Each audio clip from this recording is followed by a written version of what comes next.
¿Qué tal? Muy buenas noches. Es para mí un gusto presentar esta última conferencia del ciclo académico colaborativo entre el Museo Nacional de San Carlos y el Museo Nacional de Arte, pertenecientes a la red de museos del Instituto Nacional de Bellas Artes y Literatura. Mi nombre es Héctor Palares, coordinador de curaduría del MUNAL, y tengo el gran honor de presentar al doctor Sergio Vela en esta última charla magistral en torno al proyecto expositivo Los 100 años de la Secretaría de Educación Pública, celebrados a partir del proyecto artístico y cultural de la SED, que actualmente se exhibe en el Museo Nacional de San Carlos. Leeré una muy breve semblanza curricular de nuestro ponente. Sergio Vela es director de escena y diseñador especializado en ópera, cuyos trabajos se conocen en múltiples países. Es musicólogo y promotor artístico y ha encabezado importantes instituciones culturales de México. Tiene condecoraciones en Alemania, Dinamarca, España, Francia e Italia. Actualmente es director general de Arte y Cultura Grupo Salinas y miembro titular del Seminario de Cultura Mexicana. No hay mejor voz que la del doctor Sergio Vela, experto en el tema, para presentarnos los grandes contenidos y derroteros de la música posrevolucionaria de la mano de dos grandes, Carlos Chávez y Silvestre Revueltas. Esperamos en verdad que la disfruten. Les recordamos visitar la exposición del Museo Nacional de San Carlos y los esperamos en próximos ciclos académicos. Muchas gracias y buenas noches. Estimados amigos, es un gusto poder participar en este programa del Museo Nacional de Arte y del Museo Nacional de San Carlos, ambos del Instituto Nacional de Bellas Artes, para referirnos dentro del concepto general de misiones culturales y su propuesta estética a un tema estrictamente musical, que es el caso de Silvestre Revueltas y Carlos Chávez.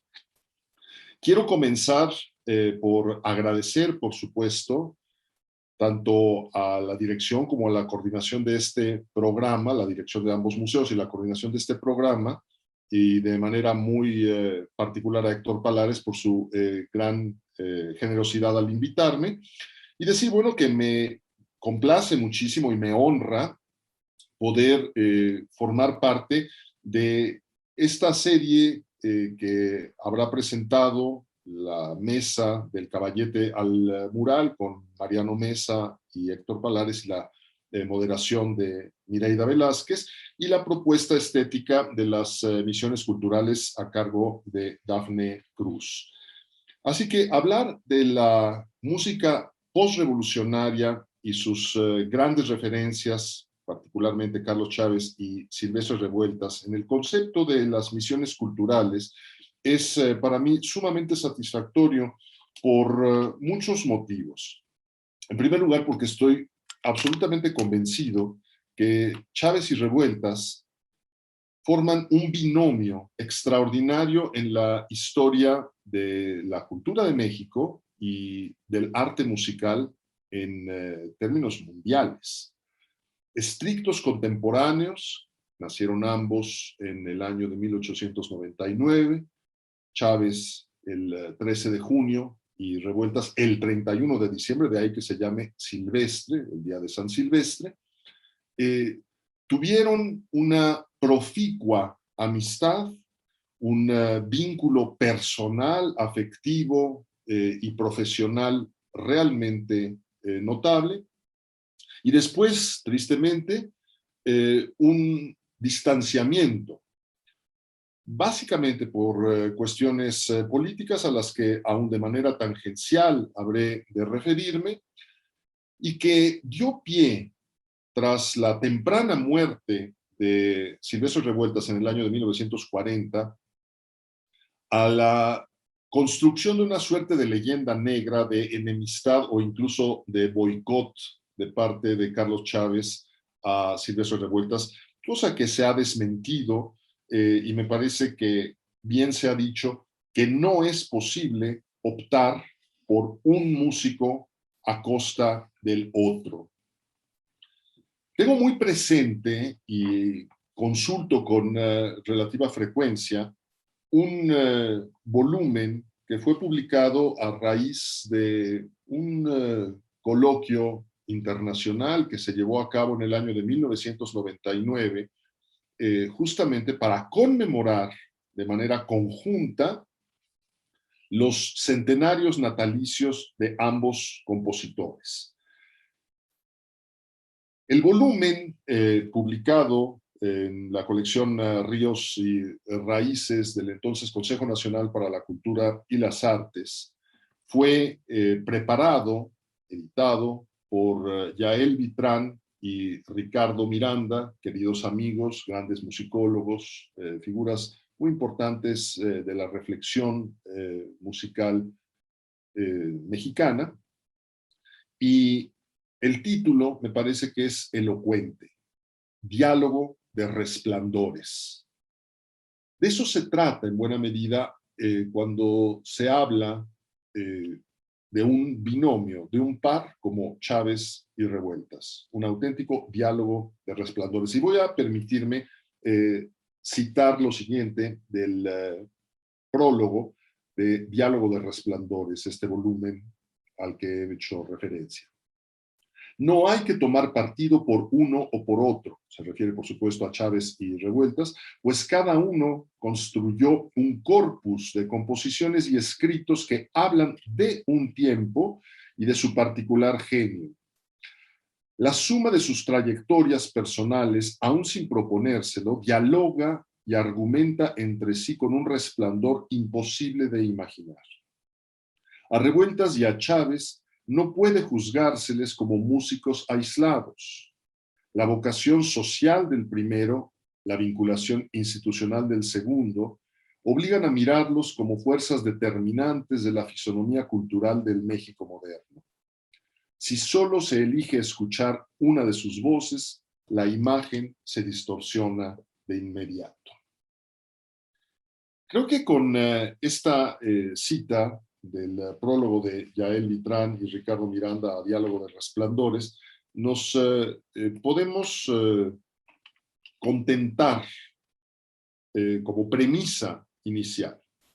No podemos explicarnos a Chávez sin Revueltas y a Revueltas sin Chávez. Por supuesto que la vida, tanto biológica como creativa, de Carlos Chávez fue considerablemente más larga que la de Revueltas, y ahí evidentemente necesitamos también pues hacer un distingo. ¿Qué pasa con Chávez entre 1940 y 1978, año de su fallecimiento?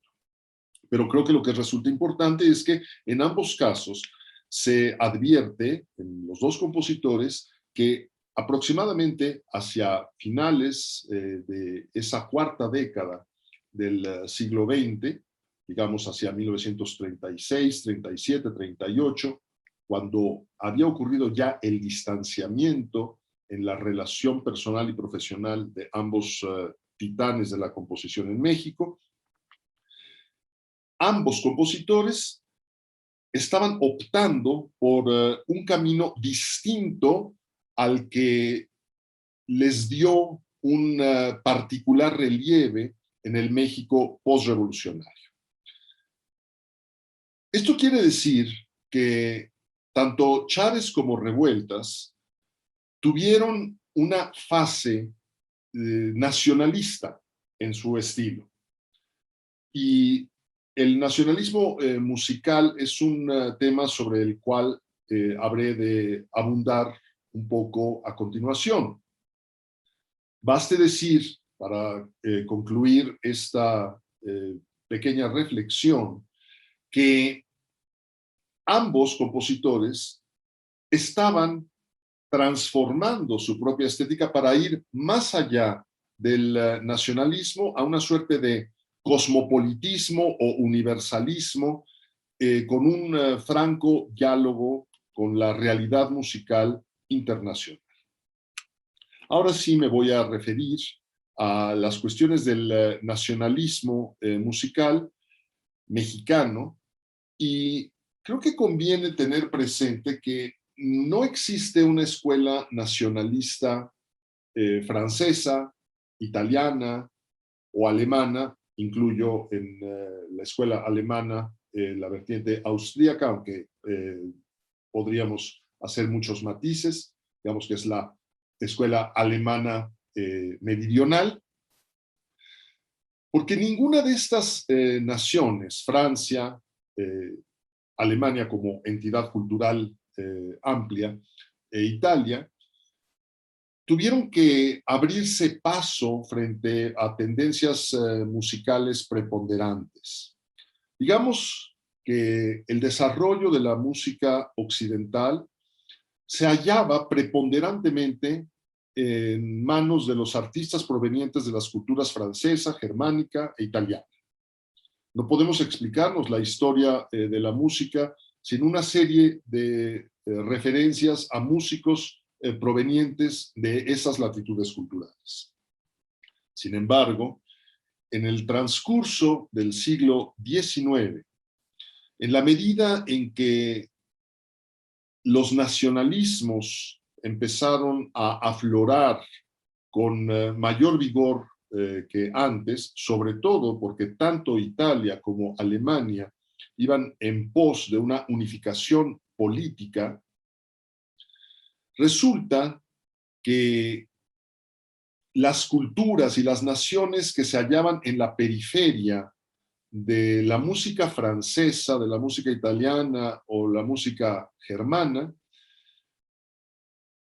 desarrollaron escuelas de corte nacionalista nutridas por la música vernácula y las peculiaridades que las distinguen. Así nos encontramos con el nacionalismo eslavo, desde el checo, o podríamos decir el bohemio, el moravo, hasta el ruso, pasando por todos los matices, tanto de la cultura eslava occidental, la cultura eslava oriental o la cultura eslava meridional.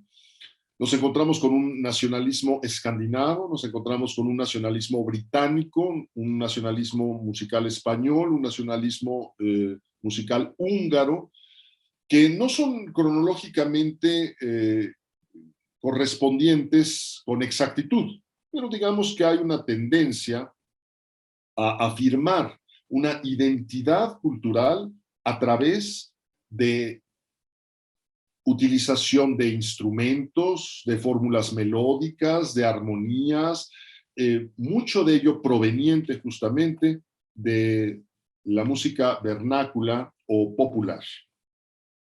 México no fue la excepción, aunque llegó un tanto tardíamente el nacionalismo musical a nuestro país, porque si he comentado que este es un fenómeno preponderante del siglo XIX, sin duda podemos decir que el caso mexicano, en cuanto al nacionalismo, estamos hablando de un fenómeno del siglo XX, aunque con un importantísimo antecedente.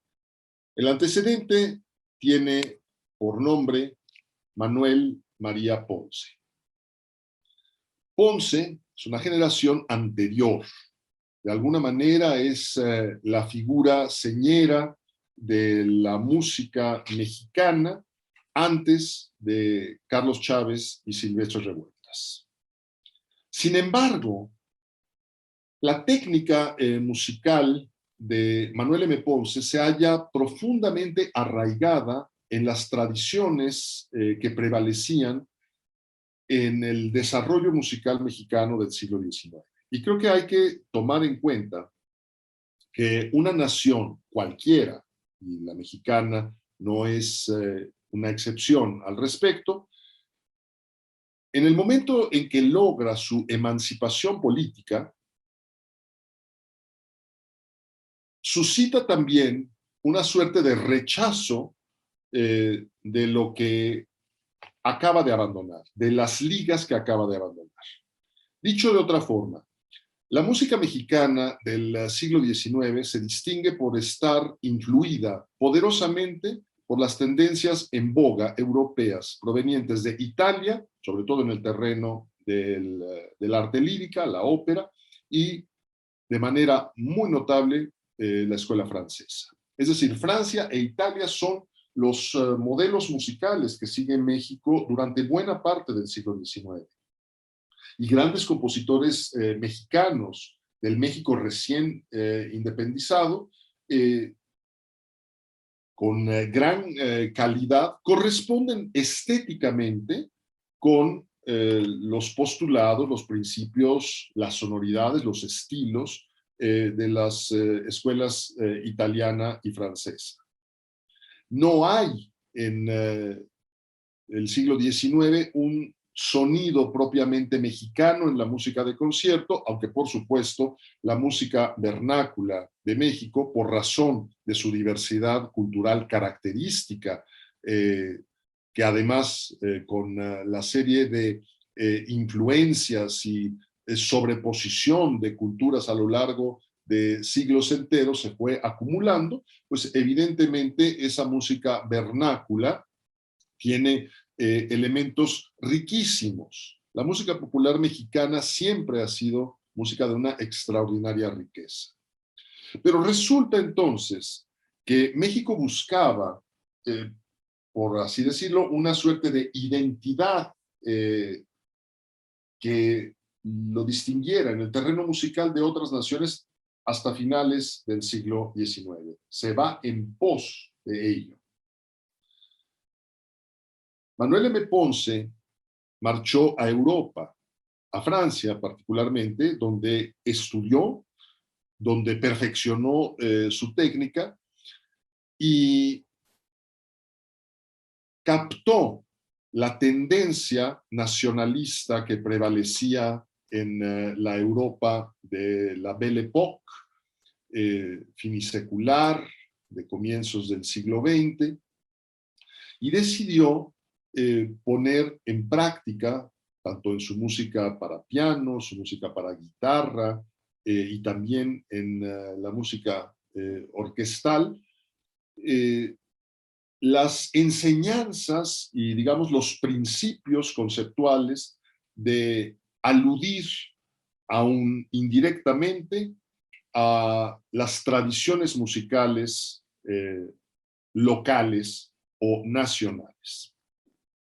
Sin embargo, cuando escuchamos la música de Carlos Chávez y de Silvestre Revueltas, nos damos cuenta que el salto, no solo en términos cuantitativos, sino cualitativos hacia un nacionalismo musical, ha sido enorme.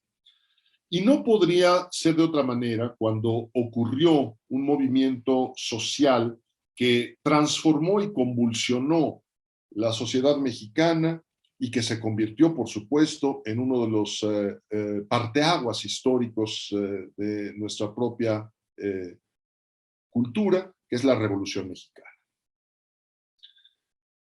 La Revolución Mexicana tiene una serie de efectos relevantísimos en el terreno de las artes.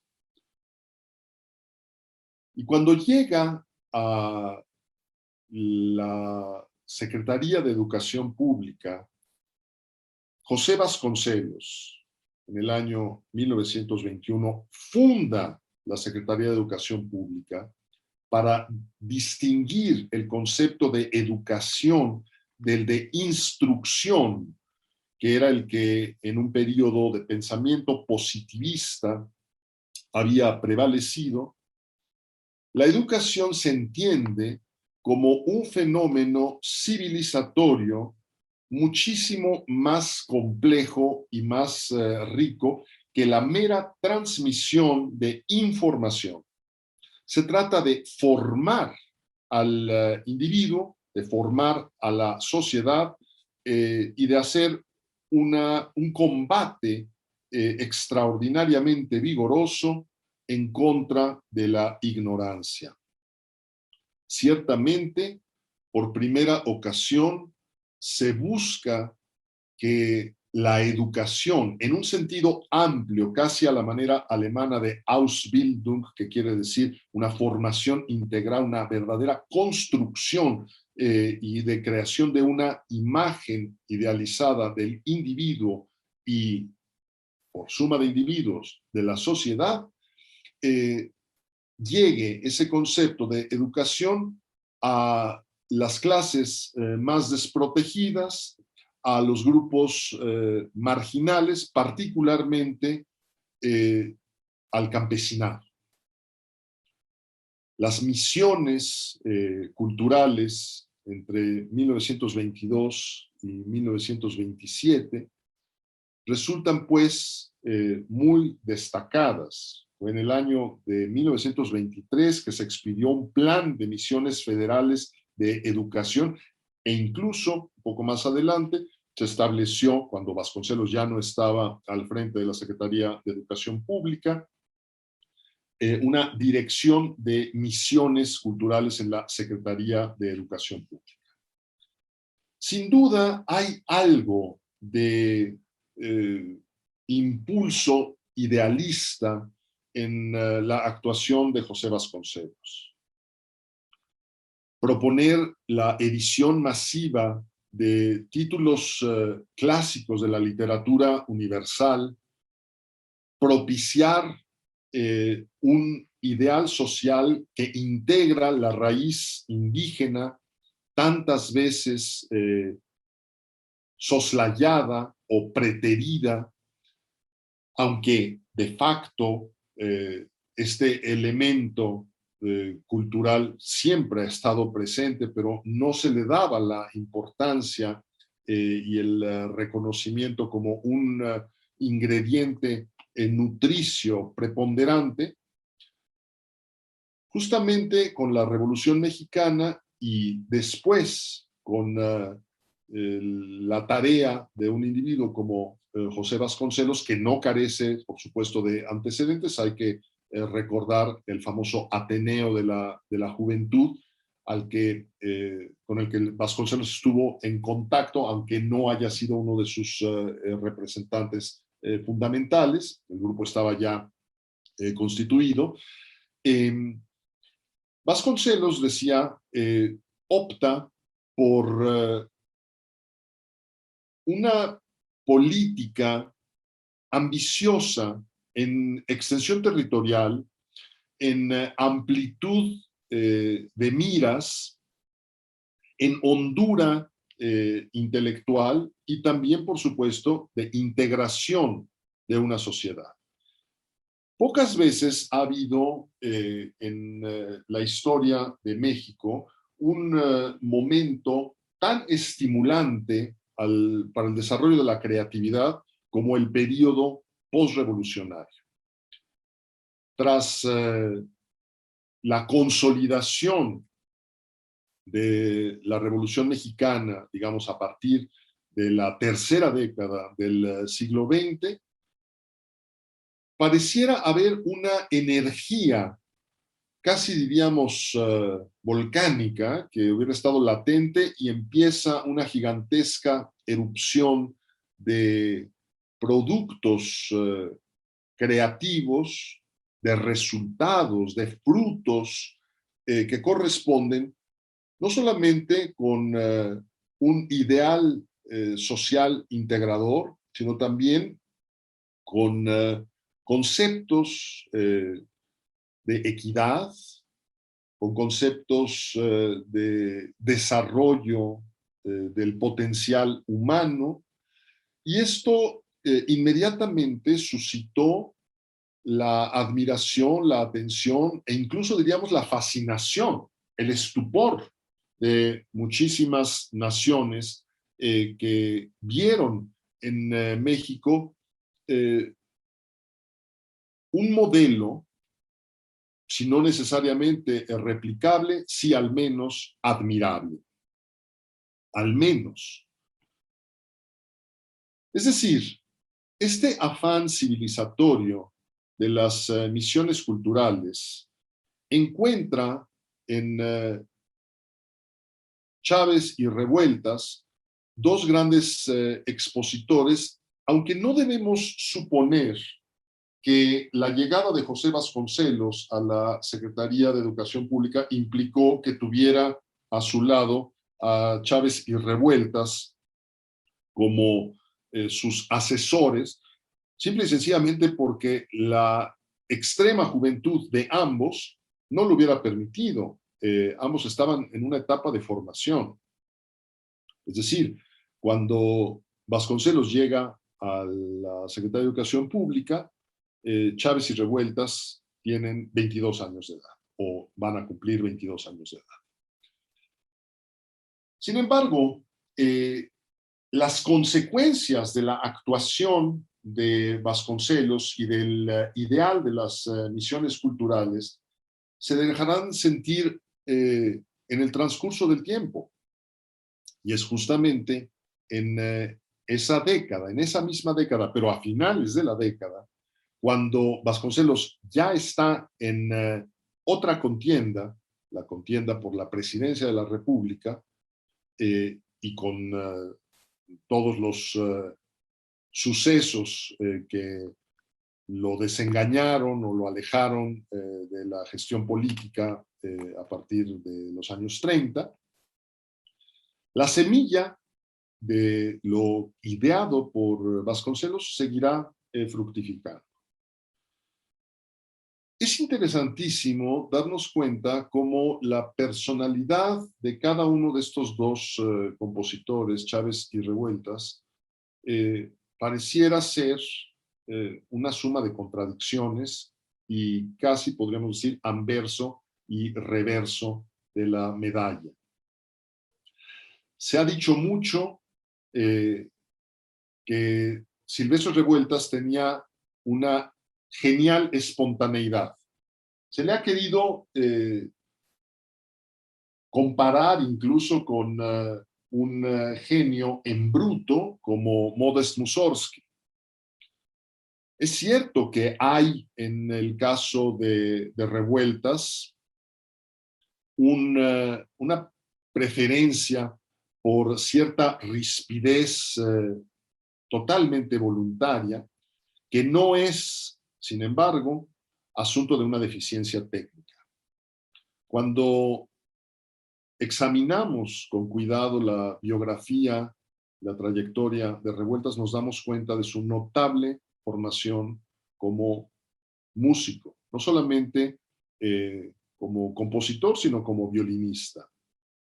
Sin embargo, la carrera de Revueltas como compositor no comenzó con el ímpetu que podríamos imaginar, sino que en realidad fue profundamente impulsada a partir del momento en que Revueltas vuelve a México por invitación de Carlos Chávez para que colaboren ambos en un importantísimo proyecto igualmente civilizatorio, que es el establecimiento de la Orquesta Sinfónica de México, que es el antecedente de la actual Orquesta Sinfónica Nacional. Sobre esto abundaré un poco más adelante. Vuelvo a los asuntos de personalidad. Pareciera que Silvestre Revueltas hubiera sido un tanto silvestre y revoltoso, que hiciera gala y honor a su nombre y apellido. Sin embargo, como digo, si somos serios en el análisis de la cuestión, nos damos cuenta que Revueltas tenía una sólida formación académica. Curiosamente, a Carlos Chávez se le asocia con características totalmente distintas.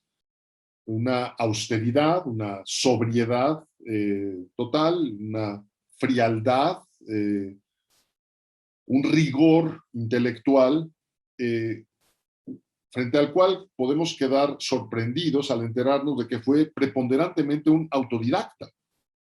Por supuesto que tuvo una notable formación, pero de modo prácticamente autodidacta. Lo cierto es que los respectivos talentos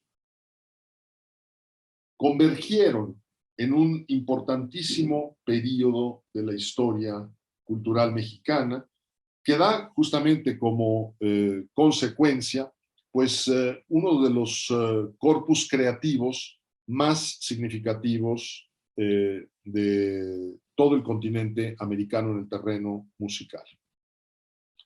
Algo que también suele pasarse por alto es que ambos compositores tuvieron un vínculo importantísimo con Estados Unidos. Como mencioné previamente, en Estados Unidos, al igual que en otras naciones, el caso de la Revolución Mexicana había despertado una atención rayana de veras en el asombro.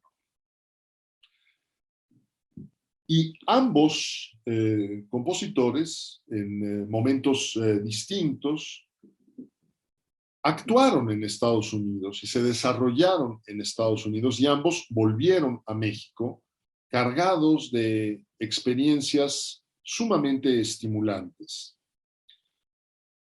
Hay que prescindir por completo de una idea errónea, que es considerar a los Estados Unidos como una suerte de enemigo de la cultura mexicana. Muy lejos de ello, a raíz de una importantísima exposición de arte ocurrida en Filadelfia, Carlos Chávez compone Xochipilli, por ejemplo, que es una partitura que al final de esta charla seguramente compartiremos, una partitura que tiene como subtítulo Música Azteca Imaginaria, porque la música mexica, o en general la música precortesiana, no se cifraba. Conocemos cómo sonaban los instrumentos, por supuesto, que tienen como característica preponderante una imitación de los sonidos de la naturaleza. Sin embargo, cómo se hacía la música y sobre todo cómo se entendía la música en los periodos precortesianos es algo que es material especulativo, no está del todo cierto que haya habido un mismo concepto de música en Occidente que en las culturas prehispánicas. Lo cierto es que la existencia de tradiciones musicales, de sonoridades, etcétera, sirve de estímulo para que Carlos Chávez componga una partitura en la que utiliza instrumentos prehispánicos junto con instrumentos occidentales e imagina una sonoridad que hoy nos suena a lo que podríamos decir era la música mexica, o como dice el subtítulo de Xochipilli. Xochipilli es ese dios floral y musical del panteón mexica. Decía ustedes, nos podemos figurar que así era la música prehispánica, aunque en realidad es una creación imaginaria del siglo XX. Cosas similares ocurren con la música de Silvestre Revueltas, en que los sonidos, tanto rurales como urbanos, están presentes en una buena parte de sus partituras. Incluso cuando escuchamos una serie de planos sonoros superpuestos, disonancias resultantes, etc., y en ocasiones una voluntaria cacofonía, lo que Revueltas está haciendo es retratar las sonoridades, a veces estruendosas, de la vida urbana mexicana, y al mismo tiempo, en otras obras, hay un claro sabor autóctono, impreciso, ambiguo, porque la música con frecuencia no tiene la aspiración de precisar su significado.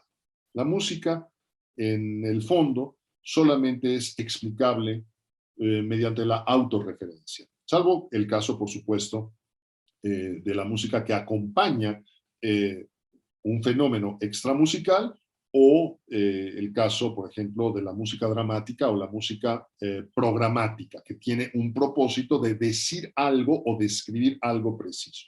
Pero cuando queremos saber qué significa el comienzo de la Quinta Sinfonía de Beethoven, con ese sol, sol, sol, mi, fa, re, pues en realidad no significa más que eso, sol, sol, sol, mi, fa, re.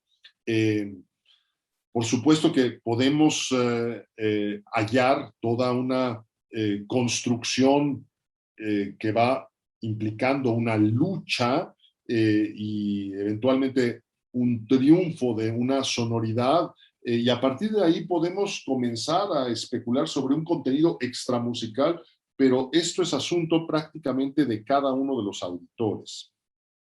Entonces, salvo el caso en que haya propositivamente la voluntad de retratar algo extramusical a través de la música, debemos entender que el sentido de una frase musical o de una partitura entera no puede explicarse sino mediante la autorreferencia a los ingredientes musicales. Pero claro que advertimos en Chávez y en Revueltas esta fascinación por afirmar una identidad nacional, sin demeritar en forma alguna el formidable antecedente de Manuel M. Ponce, la verdadera fisonomía autónoma de la música mexicana la hallamos a partir de Carlos Chávez y de Silvestre Revueltas. Se ha procurado para entonces la incorporación de las raíces indígenas a la conciencia sobre la propia identidad. Con eso lo que quiero decir es que las raíces indígenas siempre han estado ahí, pero, y son parte constituyente, fundamental, o constitutiva, mejor dicho, de la identidad mexicana, junto con las raíces que implican un mestizaje, las raíces occidentales. Sin embargo, lo que no se había logrado hasta entonces era la conciencia de la relevancia sobre esa identidad a través de las raíces indígenas. Estos dos individuos que dialogan resplandecientemente, para volver al título de aquel libro que recoge el contenido del coloquio de 1999 sobre ambos compositores, en realidad son figuras complementarias. Pero conviene también saber cuál fue el momento de veras fructífero en la relación personal y profesional de ambos, y qué fue lo que sucedió con un alejamiento. Carlos Chávez, tras volver de Estados Unidos y antes de cumplir los 30 años de edad, con una admirable energía, comienza su labor institucional. Algo que los detractores de Chávez han querido reducir a que se haya conducido simple y sencillamente como un funcionario cultural o musical. No. Chávez fue un forjador de instituciones. Chávez dirigió el Conservatorio Nacional de Música, fundó la Orquesta Sinfónica de México.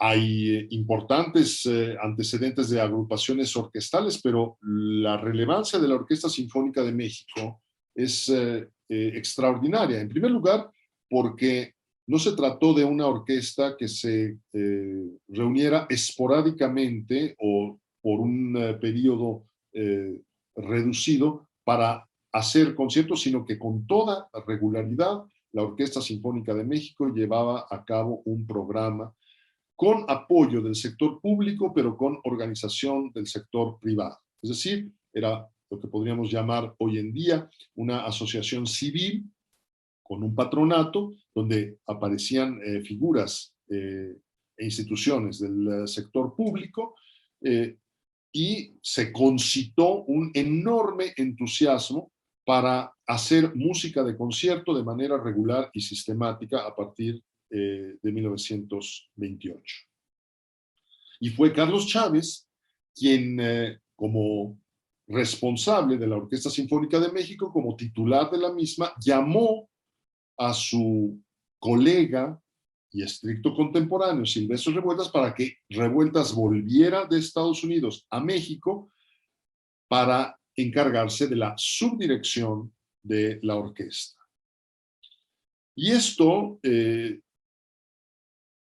implicó a la postre un periodo extraordinariamente fecundo para Silvestre Revueltas, porque la propia Orquesta Sinfónica de México estrenó varias de las partituras de Revueltas, además de que Revueltas hacía obras con dotaciones u orgánicos instrumentales peculiarísimos. Chávez también lo hizo, pero digamos que Chávez habrá de distinguirse por ser un sinfonista muy dedicado, sin menoscabo de otras formas musicales, no nada más la música sinfónica, pero la carrera de ambos tiene este rasgo distintivo en que se utilizan los recursos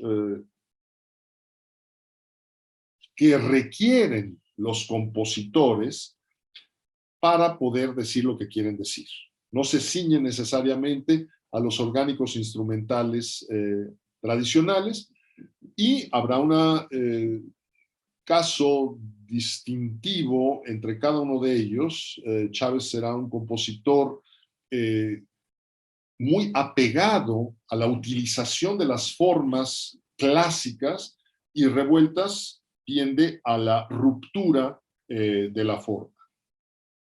De ahí que se haya querido oponer en lugar de sumar una visión con la otra. Por eso quise comenzar con la lectura de ese párrafo que nos indica, nos sugiere, nos insta a evitar decir Chávez o Revueltas. Es muchísimo más enriquecedor para todos decir Chávez y Revueltas, o Revueltas y Chávez, con todas las distinciones que haya, por supuesto, en la estética, en el catálogo, en la cronología, en la conducta, en las preferencias de cada uno de estos compositores. Durante varios años, pues, la amistad de estos dos músicos dio notables resultados, pero poco a poco empezó a socavarse la confianza que había entre ambos.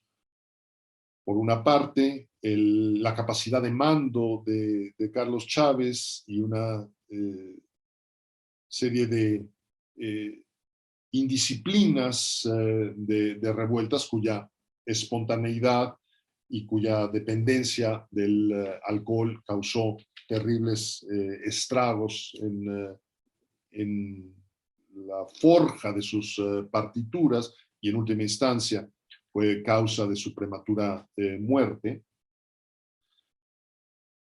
Y ahí sí se asemeja el caso de Revueltas al de Modest Mussorgsky, que también falleció joven, en sus años 40, y víctima de las consecuencias de la dependencia del alcohol.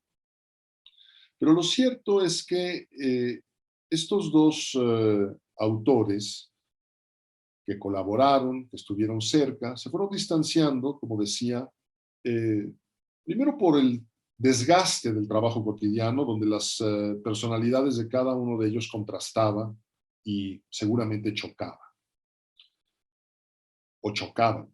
En segundo lugar, por cuestiones de tipo político.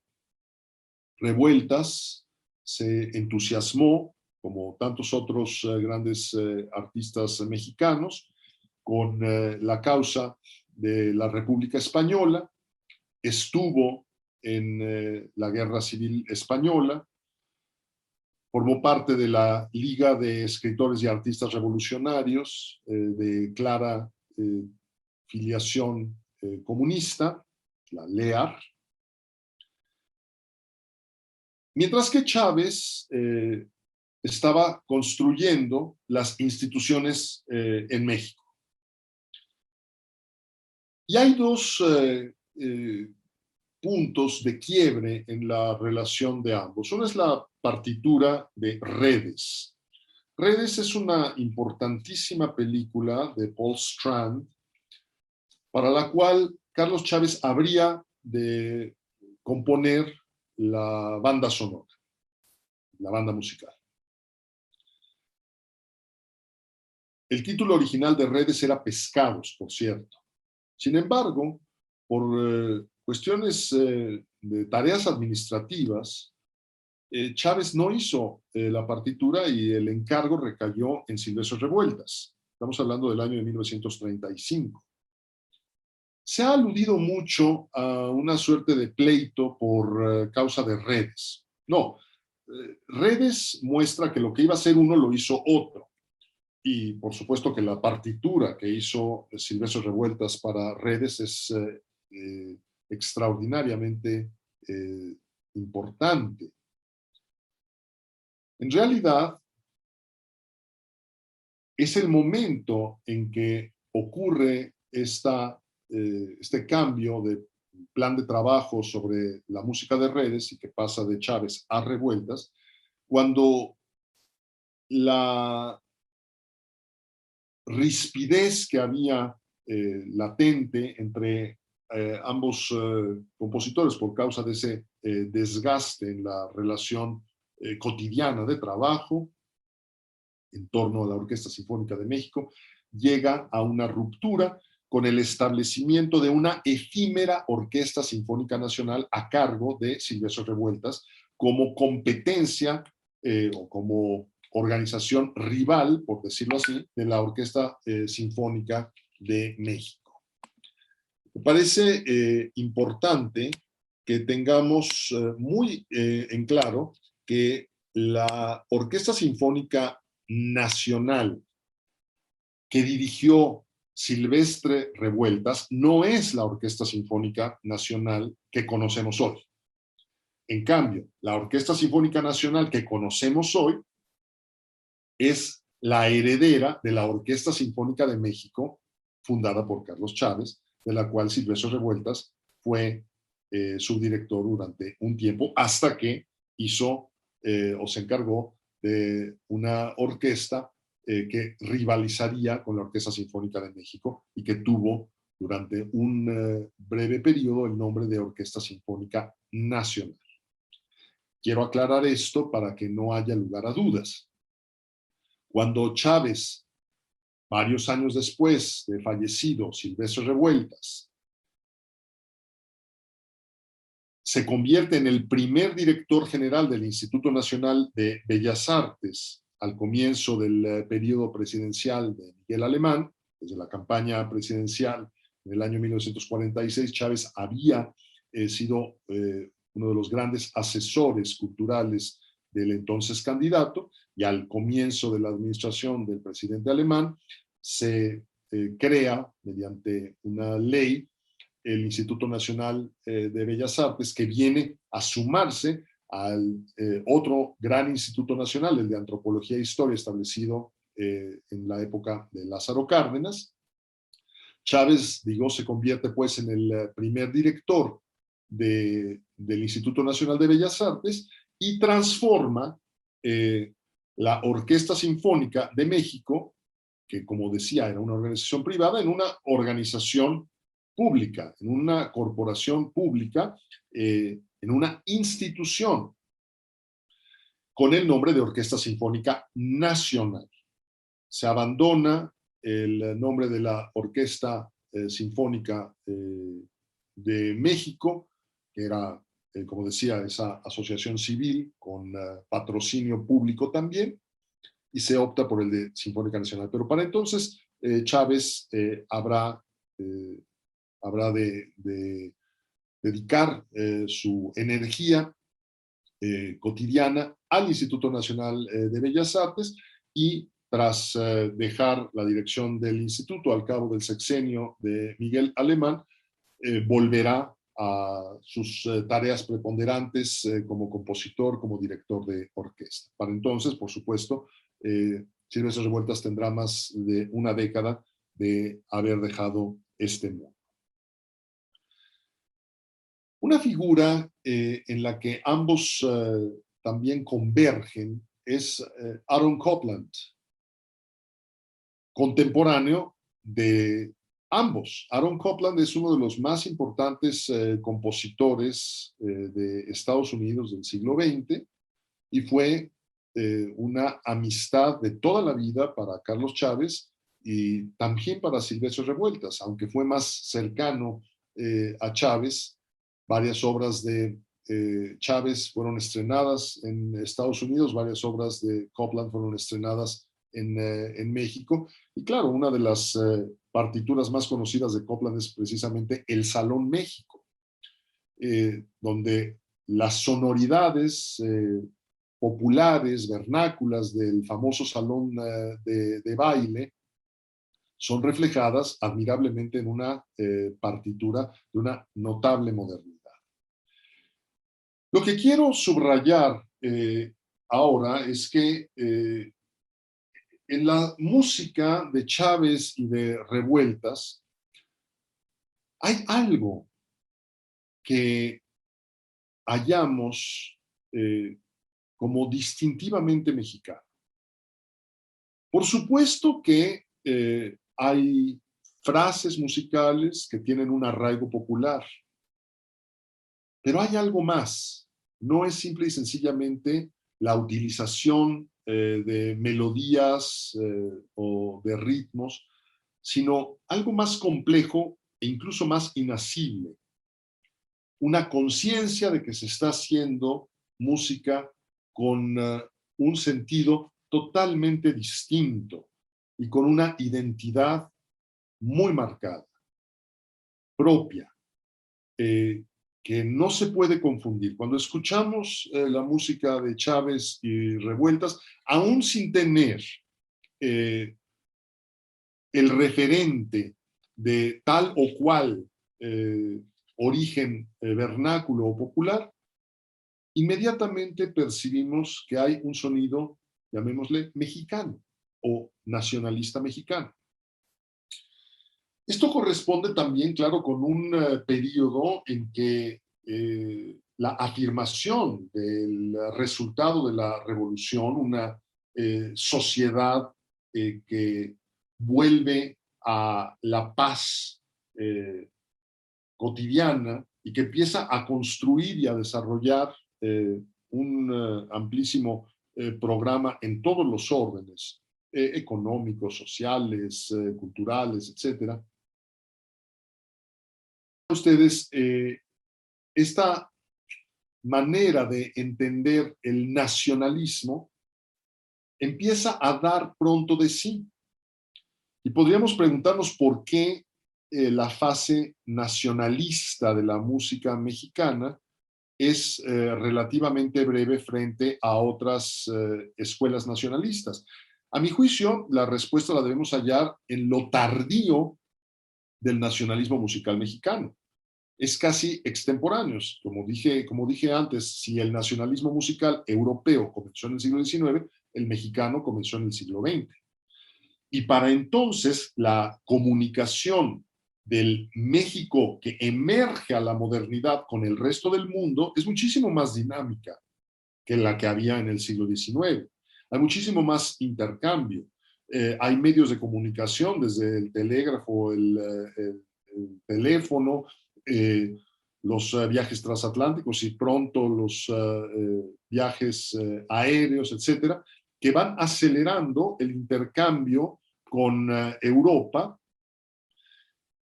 Y resulta que tanto Carlos Chávez como, en menor medida por cuestión cronológica, Silvestre Revueltas comienzan a interesarse también en otras tendencias. La brevedad de muchas de las partituras de Silvestre Revueltas podemos compararla favorablemente con la brevedad de las composiciones de uno de los grandes discípulos de Arnold Schoenberg, como Anton Webern, la manera de estructurar los conciertos, el concierto para piano, el concierto para violín, las sinfonías de Carlos Chávez, corresponden con una tendencia, digamos, mundial, y Chávez, más que Revueltas, porque Revueltas fallece en 1940, va abandonando la fase nacionalista, aunque en la música tardía de Chávez encontramos que a la mera audición suena a música mexicana.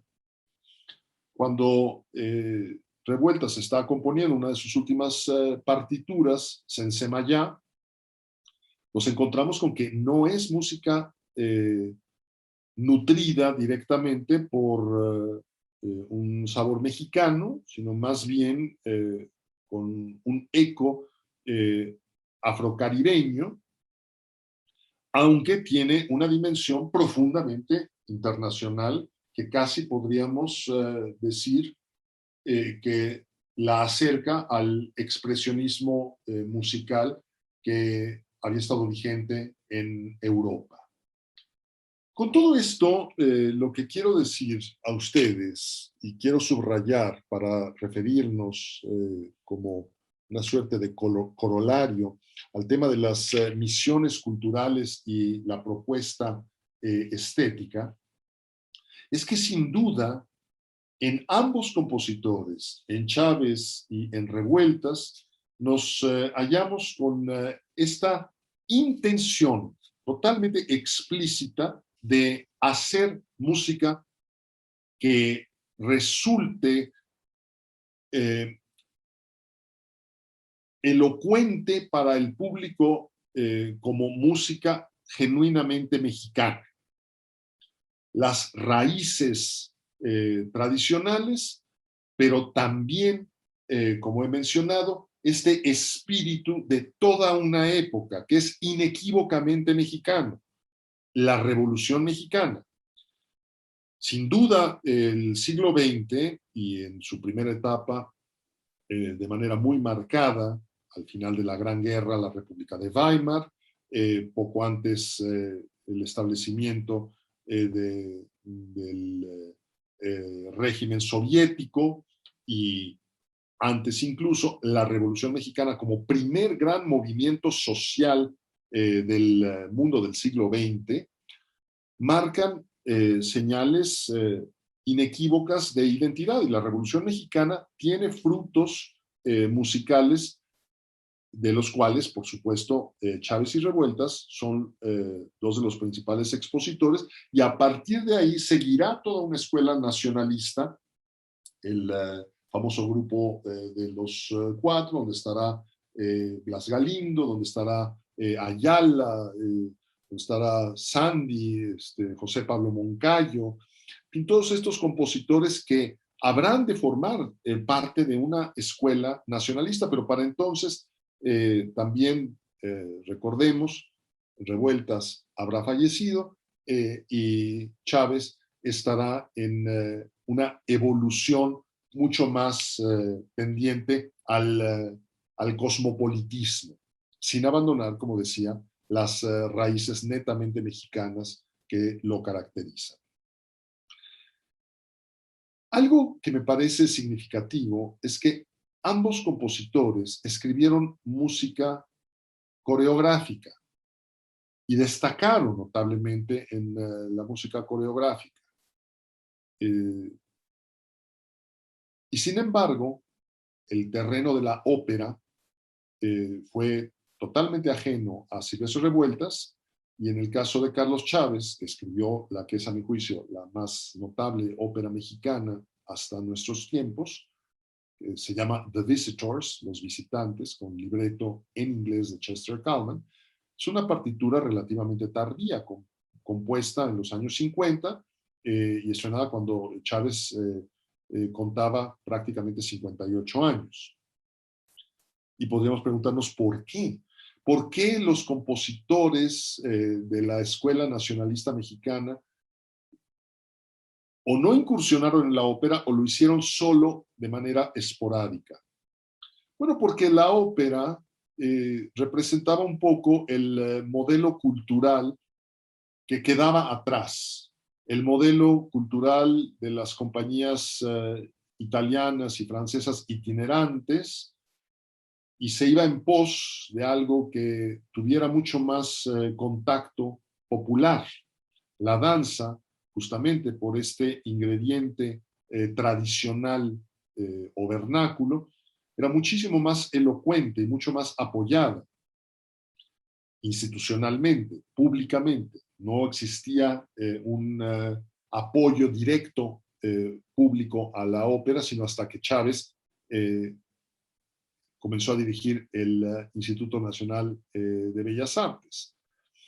Entonces, creo que es importante darnos cuenta que en el caso de la música escénica, preponderantemente se apoyó la danza en todo este afán de integrar a la cultura musical a toda la sociedad mexicana, incluida la más desfavorecida o la más marginalizada a lo largo de la historia.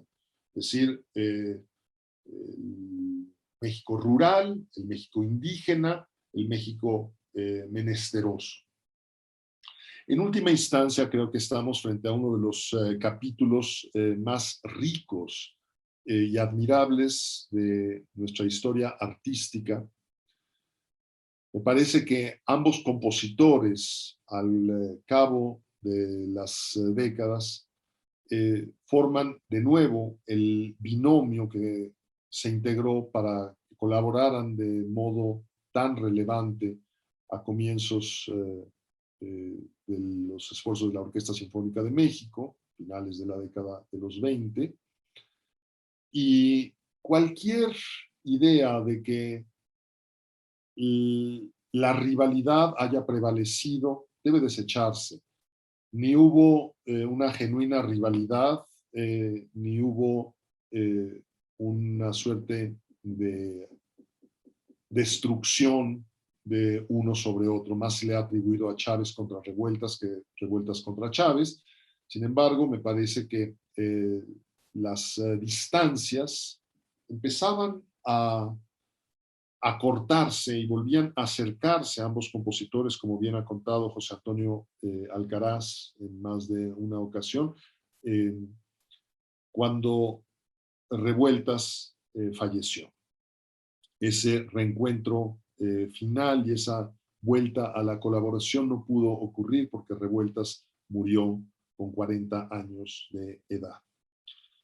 Creo que es importante aprovechar el contexto de esta charla para recomendar una serie de volúmenes de gran significación. El gran compositor Julio Estrada ha escrito un libro importantísimo llamado Cántaro Roto, Silvestre Revueltas, que fue publicado en coedición del Fondo de Cultura Económica y la Universidad Nacional Autónoma de México. Y el libro de Peter Garland, llamado Silvestre Revueltas, es otro de los libros fundamentales para conocer a este compositor, al igual que el catálogo comentado de las obras publicado por Roberto Coll en la Universidad Nacional Autónoma de México. Sobre Chávez, por supuesto, el gran libro de Robert Parker llamado Carlos Chávez, El Orfeo Contemporáneo de México, que fue publicado también en la colección Ríos y Raíces del Consejo Nacional para la Cultura y las Artes, con traducción justamente de Yael Vitrán.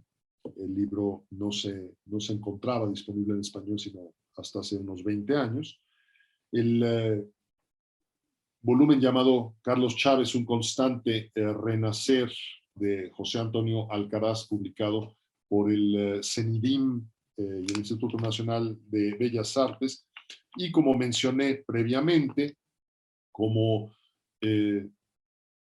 gran aportación al coloquio de 1999 sobre ambos compositores, Diálogo de Resplandores, Carlos Chávez y Silvestre Revueltas, editado por Yael Vitrán y Ricardo Miranda y publicado también por el Consejo Nacional para la Cultura y las Artes. De manera reciente, cuando en el Festival de Bard en Estados Unidos en el año 2014 fue dedicado este festival a Carlos Chávez, Bard cada año dedica monográficamente su programación a un compositor. Leonora Saavedra, gran musicóloga, querida amiga, coordinó la publicación de un volumen antológico en torno a Carlos Chávez, que afortunadamente fue ya traducido también al castellano y publicado por el Colegio Nacional. Con estas reflexiones generales sobre ambos titanes de la música mexicana, recordemos que necesitamos el entendimiento de ambos para comprender cabalmente la transformación de la música de México en el transcurso del siglo XX. Creo que podemos dar paso a unos cuantos fragmentos que quisiera compartir con ustedes. De Carlos Chávez vamos a escuchar la parte de Xochipilli, música azteca imaginaria, y también una parte de la Sinfonía India, que es la segunda sinfonía, donde los ritmos, los instrumentos y las sonoridades del México indígena del noroeste, preponderantemente Nayarit, Sinaloa y Sonora, tienen una presencia y ante todo música proveniente de los grupos indígenas sonorenses, sedis y yaquis de modo preponderante. Y vamos a también a compartir dos fragmentos de Silvestre Revueltas, por supuesto. Por una parte, un fragmento de Janitzio, que sin duda tiene este sabor popular, y un fragmento de Sensemayá, que aunque no es una obra basada en un poema mexicano, es una de las obras tardías, arrebatadora partitura de Revueltas, sobre un poema de Nicolás Guillén publicado en Songo Cosongo, que es justamente Sensemayá, que es una ronda ritual, un canto ritual para matar una serpiente. Podríamos añadir, por supuesto, a las partituras de corte nacionalista de ambos compositores muchos otros ejemplos. En el caso de Revueltas, una de las obras más exitosas siempre ha sido La Noche de los Mayas, y posiblemente incluyamos también un fragmento de esta obra. Sin embargo, lo que sabemos es que no podemos agotar con nuestros ejemplos todo el catálogo. Sirva entonces esto como una muestra de la grandeza de ambos compositores. De nuevo, agradezco muchísimo al Museo Nacional de Arte y al Museo Nacional de San Carlos la invitación para participar en esta mesa, con esta charla, y confío que ustedes disfruten de los ejemplos musicales y que estas palabras hayan contribuido a la comprensión de un legado absolutamente inmarcesible del binomio extraordinario formado de modo luminoso por Carlos Chávez y Silvestre Revueltas. Muchísimas gracias.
Gobierno de México.